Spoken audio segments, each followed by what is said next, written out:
Hello again, my name is Brian Bankin. I'm an attorney at Walter Purchase Sundell & Curlig, and I'd like to take a minute and discuss with you what happens to your residence when you pass away. So ultimately, a person's residence is generally their biggest asset, so it's usually the question I get the most as to what happens to my house when I pass away. And that really depends. There are certain circumstances. Let's just say that you take no preparation whatsoever and you pass away leaving your house. Well, then we have the state of Texas will come in and determine by intestacy, which means we died without a will determine who gets a percentage of that property. Additionally, we have to also consider whether you're married at the time, because in Texas, all property acquired after marriage is considered community property, which means that each married individual who resides in that house has a 1/2 interest in that property. So let's just say you die intestate without a will and you're married. Well, half of the house is now in question as to who owns it. So typically what happens is through intestacy, the state will determine what percentage of your half will go to your spouse, will go to any children you may have, or may go to any collaterals. Collaterals can be brothers, sisters, mother, father. It really just determines on the situation.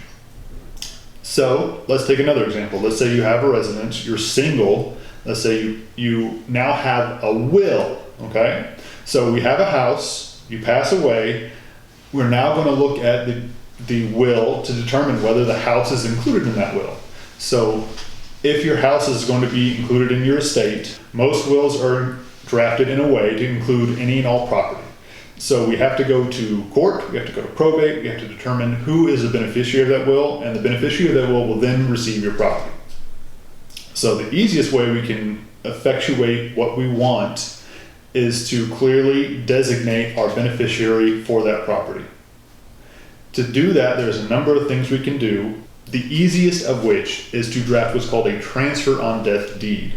A transfer on death deed will effectuate upon your death and will instantly give your property to whoever you name as beneficiary.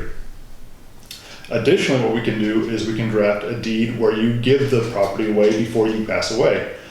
A gift deed will give the property to whomever you desire before you pass away. But the cool thing is that we can actually reserve a life estate in the deed, which allows you to remain in the property for as long as you live. And upon your death, it'll go to whoever you name as the beneficiary of that deed. So if you think you need help with determining what to do with your property, especially when you pass away, or even before you pass away, if you have some kind of plans or wishes, we have offices in Matagorda County, Wharton County, and Fort Bend County, and we are more than happy to help you. If you can give us a call or visit our website, I work out of the Fulshear office. I'd be more than happy to help you, and just let us know. Thank you very much.